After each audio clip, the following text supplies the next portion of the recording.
I just read the original script for the snowball scene in Stranger Things Season 2, and you won't believe how much more Byler coded it was.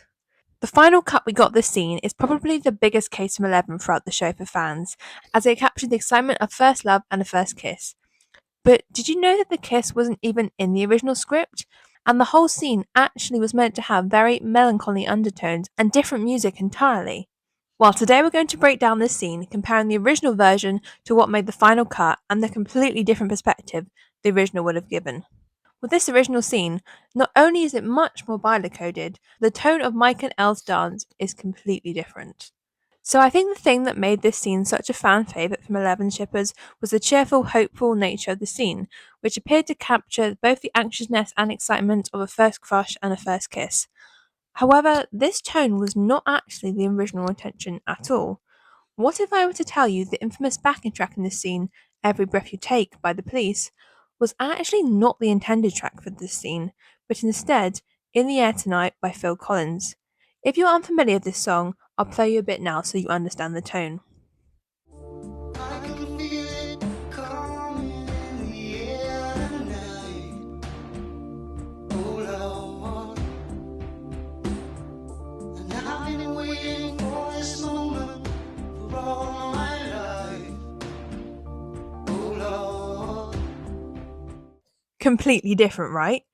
And that's just the chorus. Wait till we get to the verses in a minute, which are even more telling. But just from this here, you can tell the mood is completely different from the upbeat, cheerful, seemingly romantic Every Breath You Take. Not that this song is actually romantic either when you pay attention to the lyrics, but it's actually about possessive love, jealousy, and being fake. But it still has the upbeat, cheerful tone, and the meaning is far less obvious just on the casual listen. Whereas, In the Air Tonight, even without delving into the lyrics, immediately has a much more melancholy and despairing undertone. It's a song about heartbreak and suffering, and that's not the one you would expect to play as a happy, healthy couple gets together, right? I'm going to be breaking down this original song today and its meaning, both in relation to Eleven and Byler, and the initial story and Byler setup we could have got from the scene right back in season 2. For some context, In the Air Tonight is a 1981 song by Phil Collins, which he wrote as part of his grief process after going through a divorce. He described this song as containing a lot of anger, a lot of despair, and a lot of frustration. This is a song about heartbreak and grief at losing someone you loved, not something you'd expect to play for an exciting moment where a happy couple gets together, is it? But what if this song and this moment wasn't about Mike and Elle, but Mike and Will? I'm going to read out some of the lyrics for you here. I've seen your face before, my friend, but I don't know if you know who I am. Well, I was there and I saw what you did. I saw it with my own two eyes. So you can wipe off that grin, know where you've been, it's all been a pack of lies. We'll start off with the line here I've seen your face before, my friend, but I don't know if you know who I am. This could be read in relation to Mike and Will, who have been friends for a long time, but Mike doesn't know if Will knows the true him for who he is and his feelings towards Will. We also have talk of wiping a grin off your face, which happens to Mike as soon as he sees Will seemingly happily dancing with this girl, and also the notion of it all being a pack of lies, perhaps in relation to Will pretending to be happy dancing with this girl, or Mike pretending not to have feelings for Will and being jealous here. Then we have verse 2. Well, I remember, don't worry, how could I ever forget? It's the first time and the last time we ever met. But I have know the reason why you kept your silence, oh. No, you don't fool me, 'cause the hurt doesn't show, the pain still grows, is stranger to you and me. We have talk of remembering and maybe even looking back to the first time you met, which we have Mike recount in season 2. And then for me the most telling part. I have known the reason you kept your silence, aka why they couldn't share these feelings between each other, then, 'cause the hurt doesn't show, the pain still grows, it's stranger to you and me. Which I think just perfectly encapsulates how Mike is feeling in this scene. As someone who always tries to hide his feelings and has been doing it for so long now, it just becomes the default. But the pain growing ever more as he sees Will here and has to try and make himself forget and move on and to be happy with Elle because he thinks he can never be with Will. That's not even a possibility. Then the line is stranger to you and me, obviously which could be a play on the title of the show, but also these increasing feelings, strangers to the two of them, as they're starting to identify them for what they really are and realize they're feeling different things to everyone else around them. Now, I want to also pay attention to some of the additional information we get from the script and a few other differences we have. The biggest obviously being no Malevolent Kiss, but there are some others. I'm going to read out this scene and then show you what happens in the show for comparison. So here's the original script. And just ignore any pencil markings or writing on the script. I just like to annotate things as I go along. It helps me remember. So here we go. Interior Hawkins Middle Gymnasium, night. In the Air Tonight begins to play now. Nearly all of the kids are out on the dance floor now. That is, everyone save for Mike. Sitting alone at the fold out table, he taps his foot, desperate for this night just to be over already.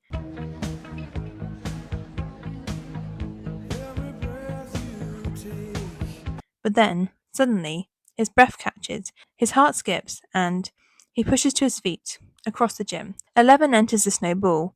She wears a dress, her hair is longer, done up, her makeup inspired by her time with Callie. She surveys the crowd, overwhelmed, until at last she sees Mike.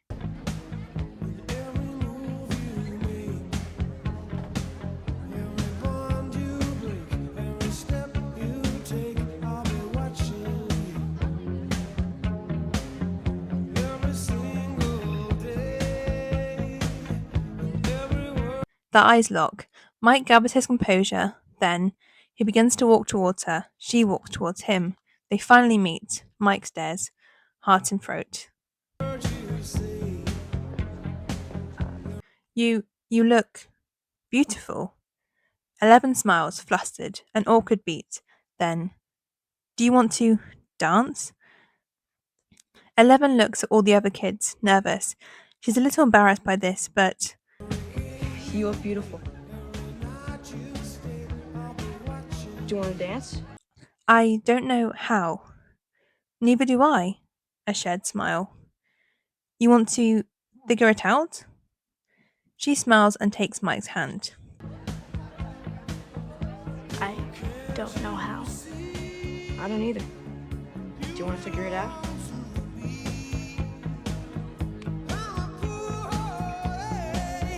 Dance floor, moments later. Mike leads 11 out onto the dance floor. He gently places his hands on her waist as they sway to the song, eyes locked. I think like this. Yeah, like that. We move through the packed dance floor, finding all our kids one final time. Lucas with Max, her head still on his shoulder. Dustin with Nancy, still not believing his luck.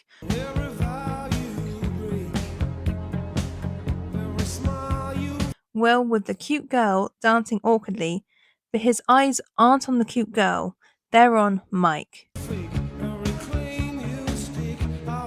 who is dancing with 11. Their eyes firmly locked.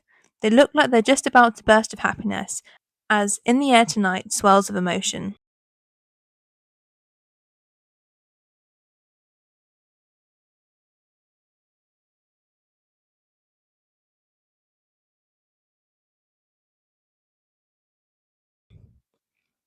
I think the biggest changes here and the extra context that we get is that at the start of the scene, Mike is unhappy.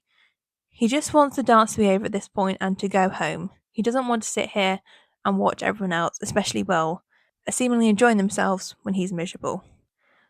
Clearly, he isn't waiting for Elle either here. He wants to be going home. Then obviously there's the fact that we get no kiss, we get a shared smile, and a dance. Then, in my opinion, probably the biggest change for Byler is that it's actually scripted here that when dancing with the girl, Will isn't looking at her. He's looking at Mike, but Mike doesn't notice. This would have changed the scene so much, and it would have hinted to the audience in a much more obvious way much earlier on that Will had feelings for Mike, and that maybe he isn't interested in girls. Also, we would have seen the classic miscommunication love trope right back here in season 2, with Mike feeling sad and alone after Will goes to dance with this girl, but thinking Will can never love him and they can never be together, then seeing these feelings are actually reciprocated by Will, but that Mike doesn't know this, as Mike is seemingly dancing happily with Elle, and Will just assumes that Mike likes Elle and can never like him back. This would obviously have still been subtext here, but it would have been a lot more obvious and given us a lot more of the season 4 Mike and Will vibes, the point where a lot of people actually started to pick up on them potentially having feelings for each other.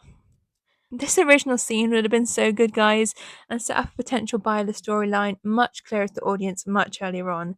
And now I know what this scene was supposed to have been and the potential it could have had, I'm just never going to get over it.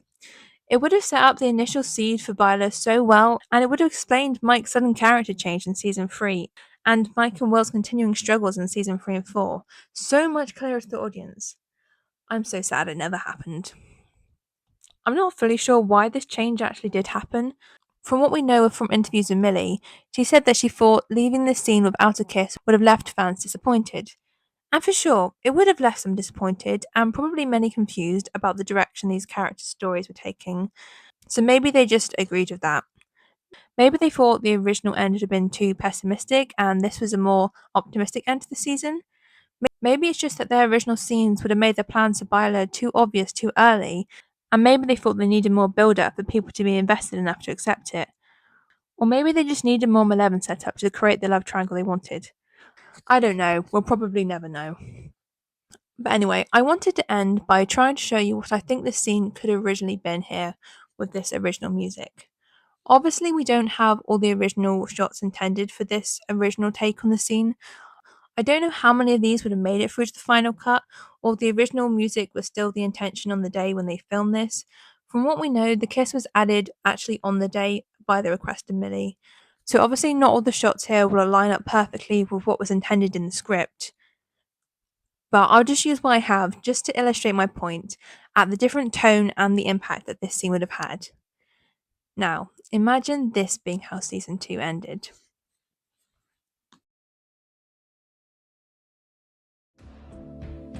I've seen your face before, my friend.